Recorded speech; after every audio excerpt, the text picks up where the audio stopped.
கடலலை கொஞ்சும் திருச்செந்தூரில் விஸ்வரூபமே வேலையா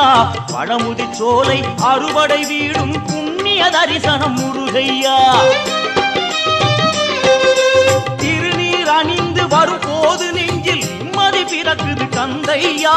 முகனே சிவனார் மகனே உன்னை பாட பாட சுகமாகுதையா வேல் முருகா